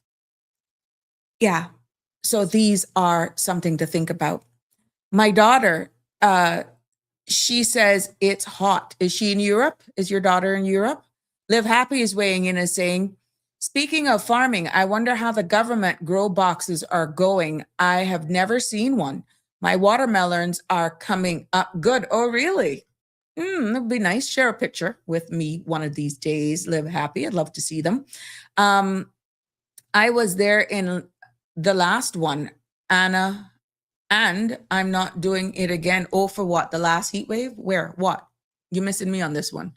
𝗪𝗵𝗲 says, so true. Your environment forms your personality and the weather plays a big part. 𝗪𝗵𝗲 is adding on. 𝗪𝗵𝗁. Hi, Sandra. Can I get a number for you? This is Sabrina. 936-8255 is the number for the show. But yeah, it happens. I get called Sandra all the time, but this is a Sabrina Speaks show, just in case you're mixing up the two. Damian Henry is also weighing in. 936-8255. If it's Sabrina, and that was a fraudulent slip. 936-8255. Damian saying it's normally the winter season that impacts schools, educational providers. But now the summer is taking a toll with unexpected changes. And Damian, this is why I'm saying even when they go back after summer, because this heat wave is going to extend into next year. It's the same thing. It's going to be a change. And this is something that we have to look at. Yeah. Yeah. 936-8255. 936-8255. Let me see what I can do here. Woohoo. There it is on the top. And you can also send me an email if you so desire. So Andrew is saying companies probably should introduce flex time for employees, 7 a.m. to 2, 8 a.m. to 3. More work from home to reduce traffic congestion, lower rates for tourists visiting, introduce cooling zones in each district with solar panels. Now, then, Andrew, some people won't go to work because they're not using their utility bill. But for those who may want to stay home, I see exactly excellent ideas. Let's hope that they will actually see, maybe this is something that they're discussing amongst themselves, because not whether or not this is happening, this is, we're feeling it now. It is already impacting us. This is already a reality. We're seeing it. You're hearing the forecast. Just look at the way, if you follow the weather on your WhatsApp, you see the forecast is there. I'll be on a cruise in November. Good for you. Make sure you stay outside, get a cool breeze. 𝗪𝗵𝗲 is saying, we don't want the children to go back to school tired either. Yeah. I don't know how our bodies are going to calibrate to this, but this is why we have to really look at this in greater detail. Because at the end of the day, everything is going to be impacted. Our mental health and community stresses play a role. Some people do not connect weather with mental health or stress. Yeah, but it's real. It means that the way in which the weather is changing, rainfall, water, cost of living, feels every day. And when this is shifting, you've commented on it. There's serious changes that takes place. Yeah. There's anxiety. What if? When rain Fall drops, water bill rise because you're using more. You're using it to top up your pools. You're probably taking more frequent baths. And if you really love a green lawn and don't have turf, yeah, you want to water that more, or your fruit trees or your ornamentals. Not because water is gone in this case, because the fear of water becoming scarce can have its own water anxiety stresses and impacts our body. And if we dig further into looking at more of our capabilities of our water infrastructure here, and we're realizing where eventually, as our population obviously continues to grow, the demand continues to be for the supply on our water lines and all that sort of stuff. Have we given them enough money in order to upgrade their systems, maintain what is there, and address any needs so that we don't find ourselves reality having water anxiety? We're not only dealing with that. When this shift in the weather patterns change, it doesn't mean that we won't be impacted by hurricanes.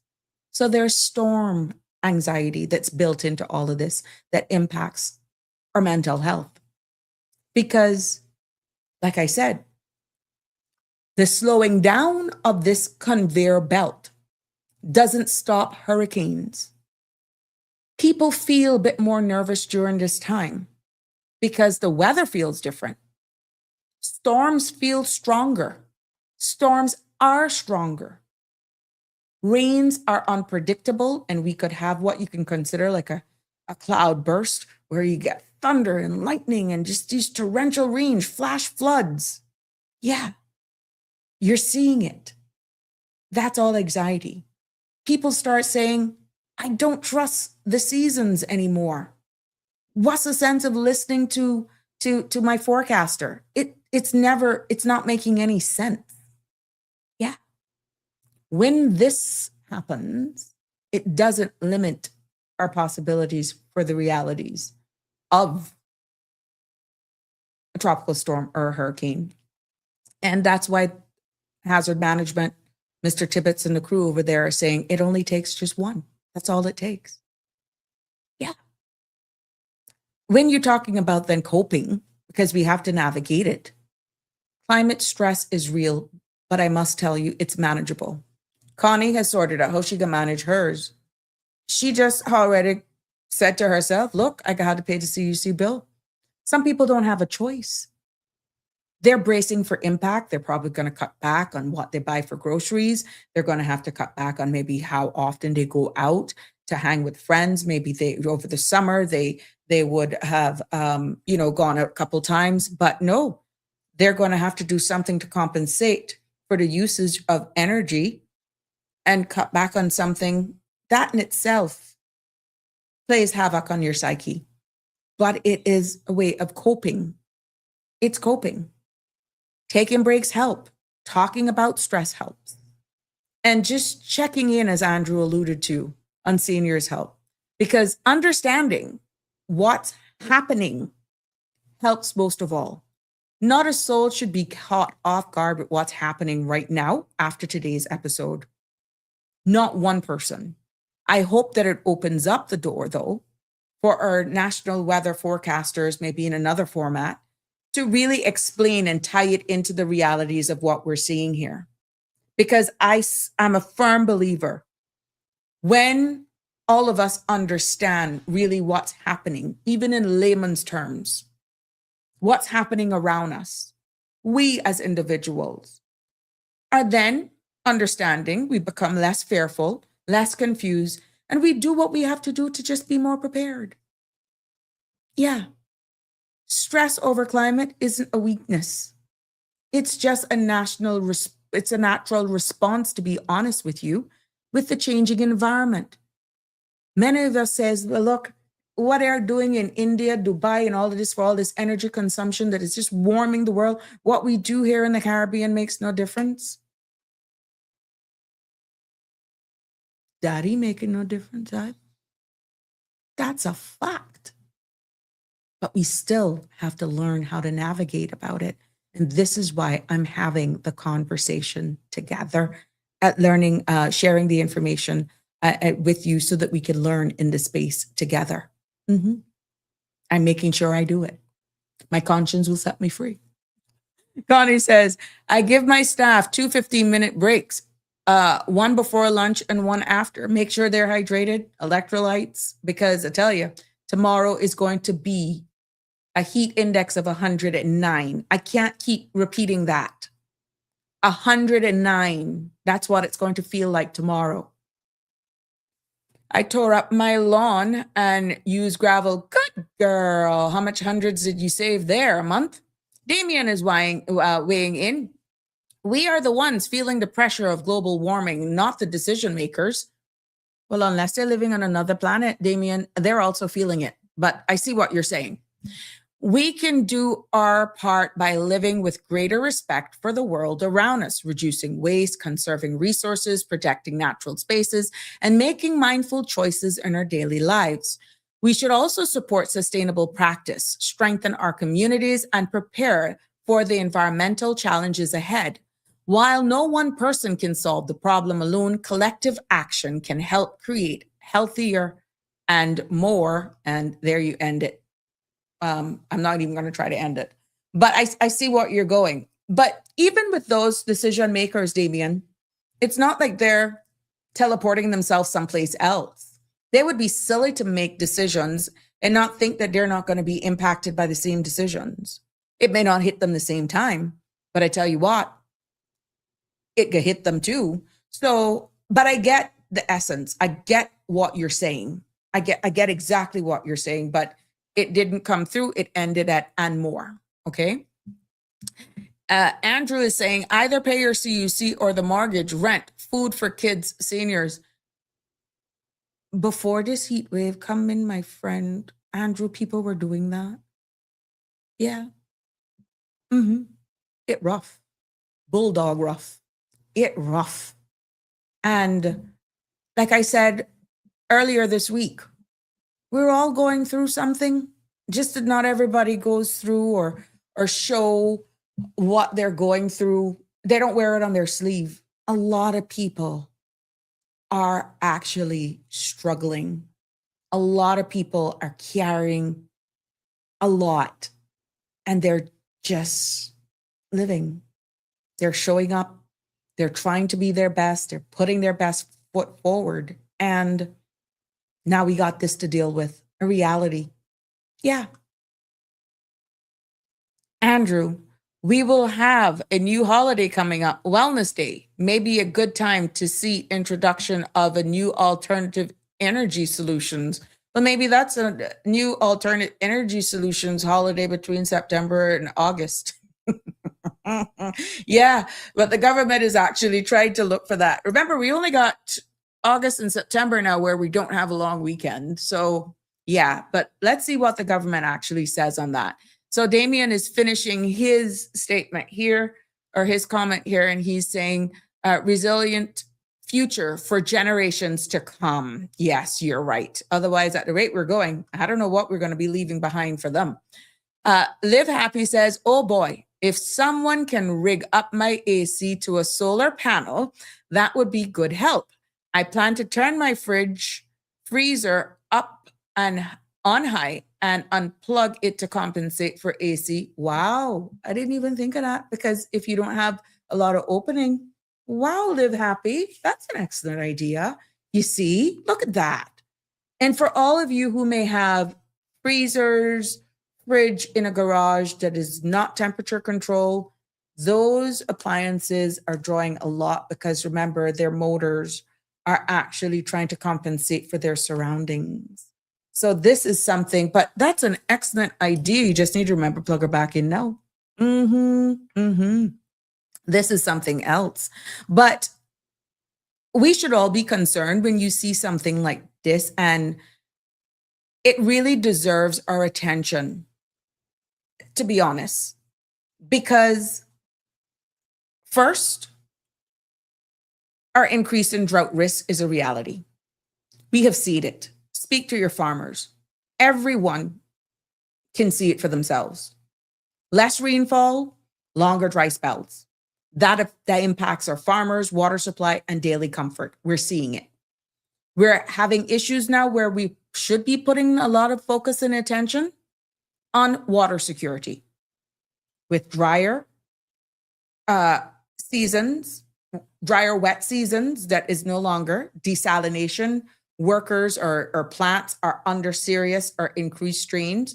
We're seeing where there's a possibility of possible continued increases, and conservation becomes more important. Then we see where food prices, because it impacts crops and buying it. This is not only here. We import a lot of our stuff. And if this heat wave has already had its impact on farms in the United States, yeah, crops in the region. When our farmers are struggling, Jamaica was recovering from Melissa. It's only now that they're coming back and their level of their crops, in some cases, are not necessarily at the same standard because they're still trying to replenish from Melissa. Yeah, we see when the quality then drops, sourcing becomes more difficult and grocery prices goes up. We see the stress. We see the infrastructure in itself. How much places in Europe right now that the trains hadn't had to stop because the heat was so bad? I saw the other day in the UK, a bus caught a fire because everything overheat and the people had to just exit the bus as quickly as possible because it caught fire. Our roads are impacted. Yes. Equipment and cooling systems work harder. So guess what? You're going to be calling your AC service and people a little bit more often to make sure. Maybe you're going to have to double up on even your servicing. Check on your, is it not a coolant? What do you call the gas to gas it up? Yeah. Everything works harder in hotter conditions. And like I said, insurance costs because the risks increase for our business establishment, which of course is going to impact their line. And tourism. We see where that is a huge impact. Huge impact for us in our income. So don't you think that in itself is not something that we should be concerned about? When we talk about the rain, this particular slide, I'm going to move this because I don't want this to block what I'm showing you. Remember the zones that I was telling you about the rain? What this summary is showing, we have zone 1, it's in green. That zone is Central America. That includes Belize, Honduras, and Nicaragua. And this zone, as we can see right now, sits closest to the equator. So it has, from what is being shown here, and I'm explaining this to you, it has strong, steady rainfall. Even as the rain patterns, the rain system shifts to the south zone. In these areas, it will stay wet and stable. This region is least affected by what we have seen here in the green section, which is zone 1. When you look at zone 2, look at what's at the very bottom, just below, right next to the red, the Cayman Islands and a portion of Cuba. Okay? The Cayman Islands right now falls under zone 2. And that sits north of the equator. So that clearly shows drying.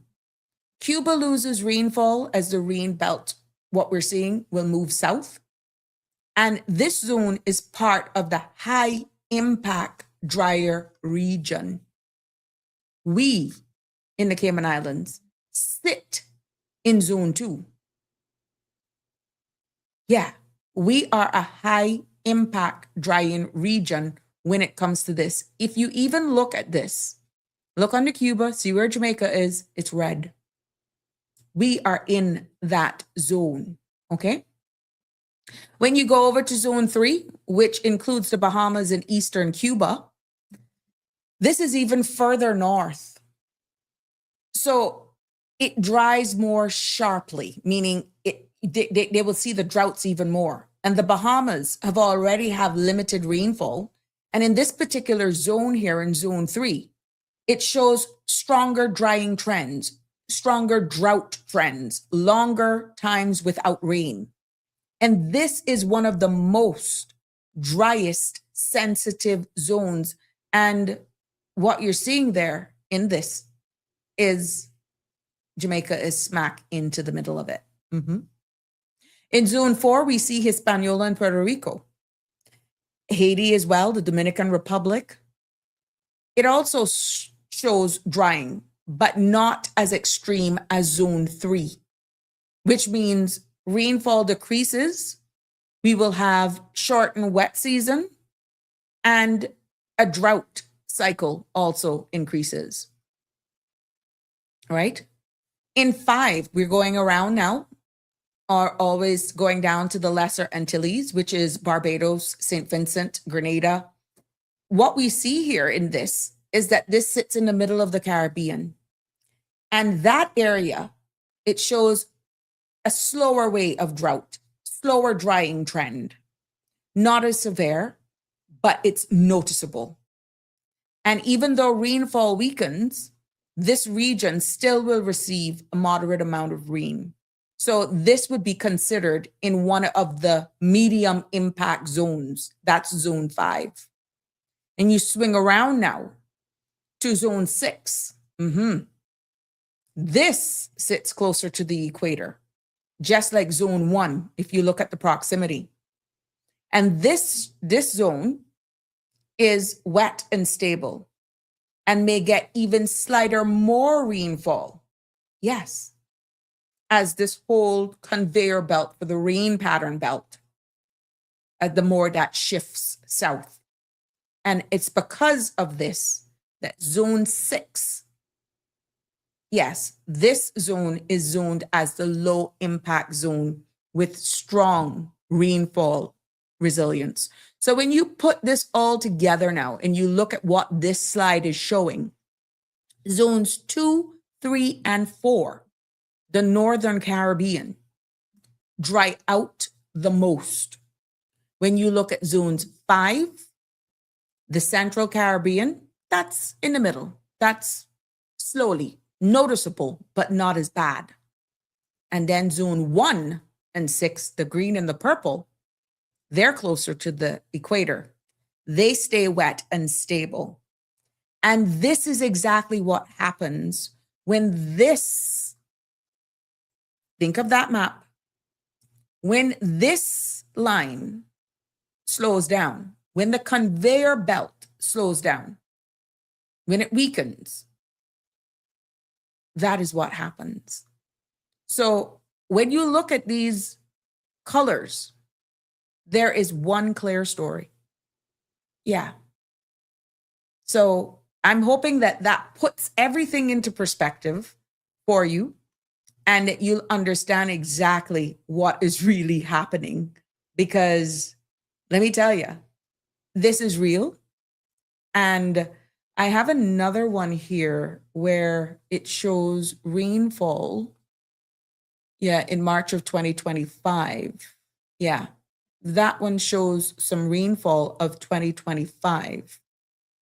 Let me make sure I get the right thing for this. Yes. What this shows in 2025, total rainfall in March of 2025, is the light yellow is very little rain.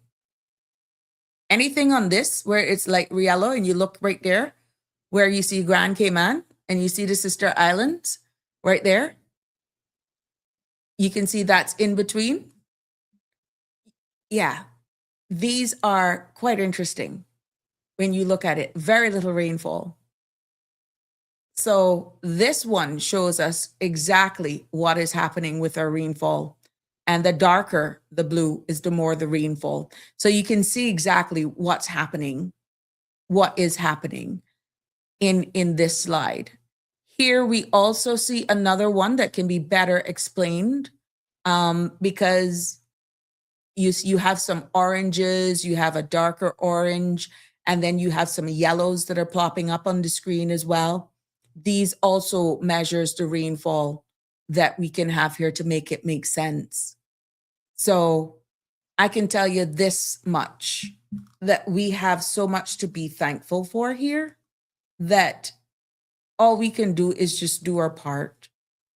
I just hope that, it all works out, that we have and we fund the necessary funding, or we get the necessary funding so that we can prepare for the realities of everything that's happening around us.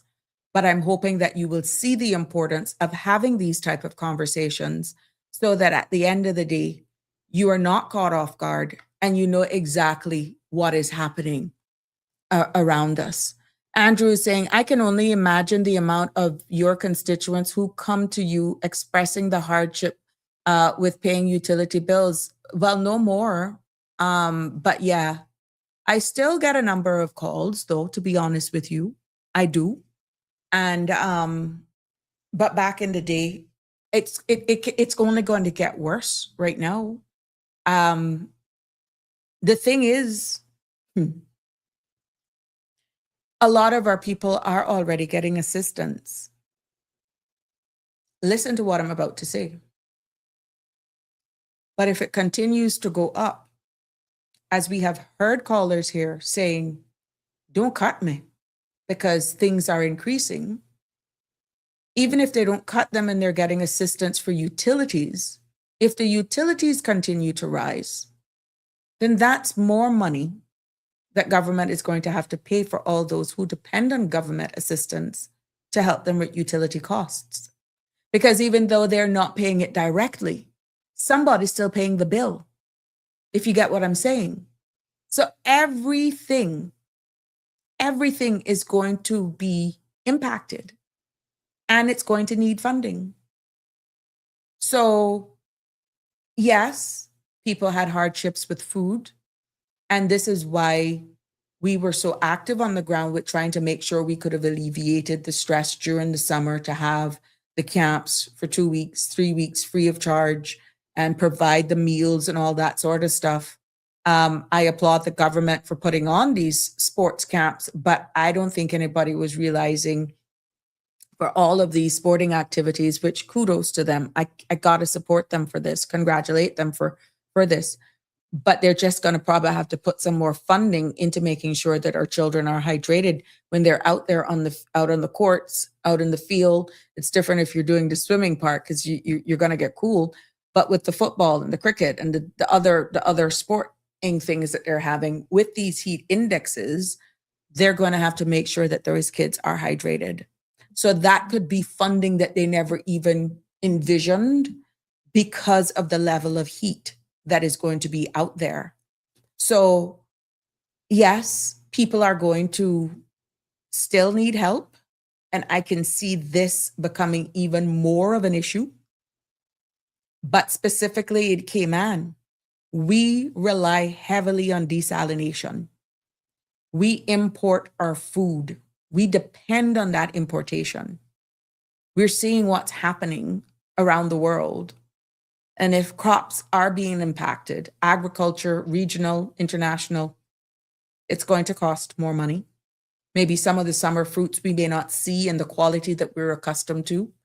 And that's why we encourage you to go to our local farmers market, support our local farmers. It's amazing what they have. But they may not they just don't have the quantities for us to sustain ourselves by ourselves. And don't beat down the little people prices. They have their hardships and they have their own difficulties with our local farmers. Go and you support our local farmers. You buy their stuff. Best plantains I can get is there's a little thing by Station. Yeah, there's a little stand there. Best plantains. Oh my God, they're good plantain. Yeah, 𝗪𝗔 sugar, but yeah, but they're good. But whether it's there or at the farmer's market, or your local vendors and farmers along certain areas across the Cayman Islands, support them. If you're not out there, you do not understand the hardships that they go through in order to assist with putting food on our table. I know some of y'all love this plantain with every meal. Best sandwich is a plantain sandwich. Yeah. But, so it is going to be a challenging time ahead, but this is why at the end of the day, when we go through this, we are aware of what's happening. You heard about the word sustainable, being sustainable, and people got turned off just by the word sustainable. It goes further than just being a tree hugger. It's far more vast than that. It's bigger than that, so much bigger than that, that we could be losing out big time because we do not understand what's happening in the world around us, what's impacting our rain patterns, what's impacting our weather overall. And if this continues, like we say, the droughts will get worse. And you see in these zones where the Cayman Islands sit. You see where we sit. We're in zone 2, which says the reality is if Mother Nature don't get her act together and revert, we are going to continue to get drier, which means if we're going to depend on desalination, we're going to have to bump up our electricity grid because that means we could get hotter. We're going to have to bump up our equipment and all that sort of stuff for water and all of that. Crops could be impacted, and how we adjust accordingly with outside activities could actually change, which means mentally you have to prepare yourself. Do I pack a lunch? Do I have to go out? If you don't have to go out, then just don't go out. Outdoor sporting activities, make sure you're properly hydrated and take more breaks. We see what's happening with FIFA World Cup, that they're actually taking these hydration breaks because those people coming from some of those countries that have never experienced these type of temperatures before, and they're out there heated already playing on a hot field, they're not used to that. So yeah, I saw one the other day where the coach was actually, he had to use a bottle of water to pour on his head. Poor brute. I felt it for him. Yeah. So government salaries were $700 million, according to the press release. This is alarming for the financial budget of our islands. Adding this to the equation will certainly increase the hardship. How will we pay for this? I leave it to the experts. That's Andrew commenting. How will we pay for this? Did they not tell you how they would pay for it? Based on the income and based on what we're seeing, that our markets are good, people are still interested in doing business here, and things are looking good. But when we speak about all of these realities and we see our infrastructure is being questioned, now we're looking at water because we're realizing that this is real where we sit. This is proven. And we're not going to control over that. That's Mother Nature at its finest, and the oceans are speaking. So with your comment, Andrew,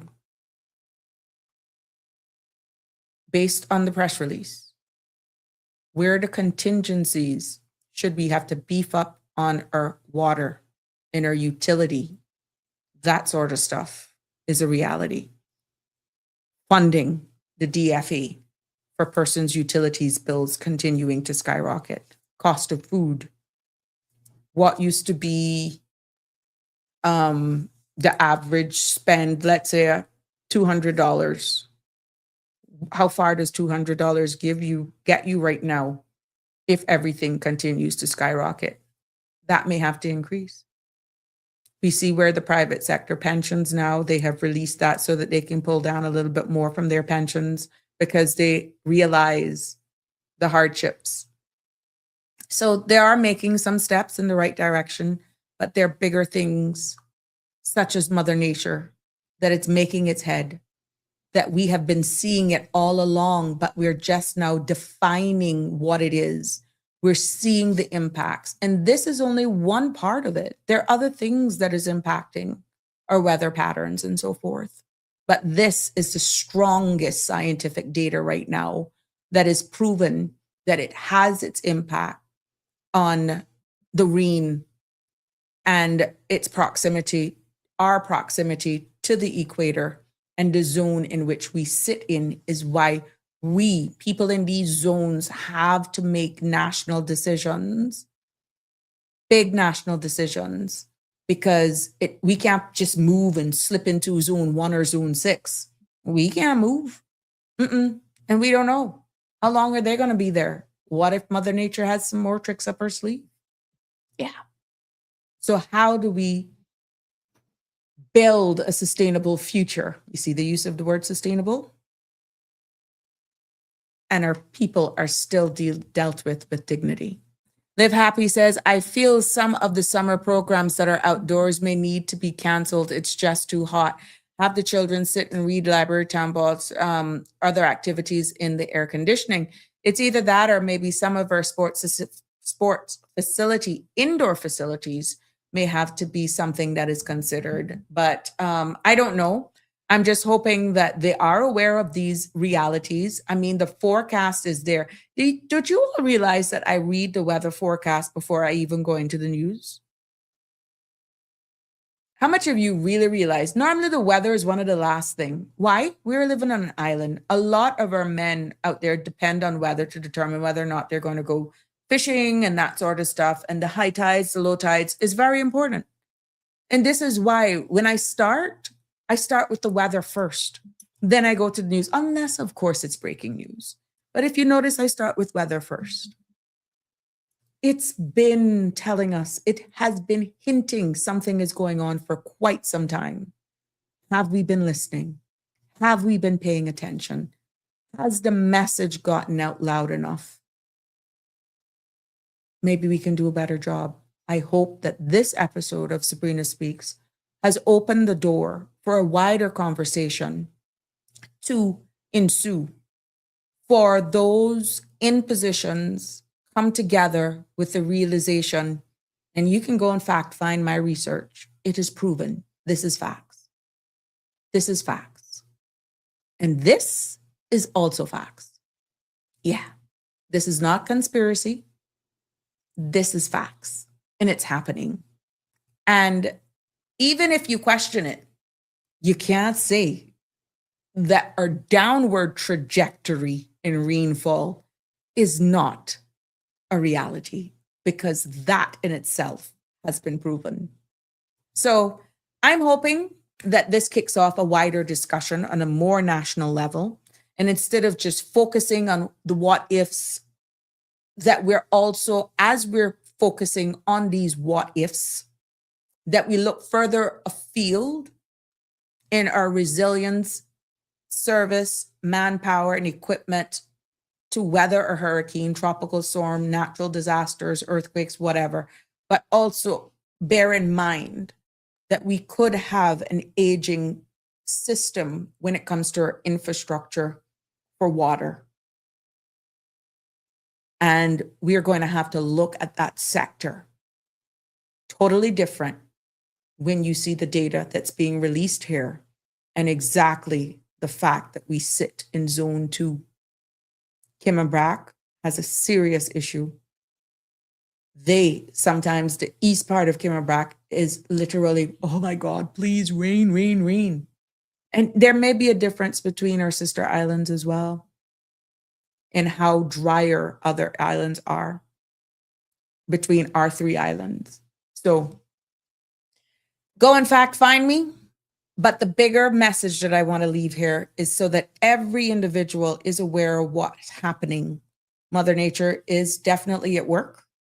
It's going to impact us from our mental health to the way we live, to our insurance, to our tourism product, to just even how we commute back and forth. It's going to have its impact. So we're more connected to weather than you think. And that is why I bring you episodes like this of Sabrina Speaks as we continue to grow, build, and learn here, one episode at a time. That brings me to the end of today's episode of Sabrina Speaks as we ease on into Friday. I am excited about the upcoming weekend. And I want to thank all of you for joining me. I want to thank you for your loyalty. I want to thank you for sticking with me and staying with me. Thank you for all of the food. Yeah, instead of flowers, which I don't mind. And all of the feedback that we're getting. And of course, you, each and every one of you, for showing up every day. Please do have a good evening. It's soon be kickoff time for all of my football fans and lovers. If it's not already started, knowing me, I'm probably an hour late. But yeah, until tomorrow, looking forward to a Free Flow Friday right here on Sabrina Speaks. Good night. Stay safe. God bless. Love you lots. Take care. That's a wrap for today's edition of Sabrina Speaks. Thank you for tuning in and for being part of the conversation. Remember, the dialogue doesn't stop here. Stay engaged, stay informed, and most importantly, stay empowered. We'll be back tomorrow at 5 p.m., same time, same place, right here on CMR TV and radio, where your voice matters and your truth is heard. Until then, K-Man, take care of yourself and each other. That's it for today's edition of Sabrina Speaks, where your voice matters, your story counts, and your truth is always welcome. Join us weekdays from 5 until 6:30 p.m. right here on CMR TV as we dive into the topics that matter most to you.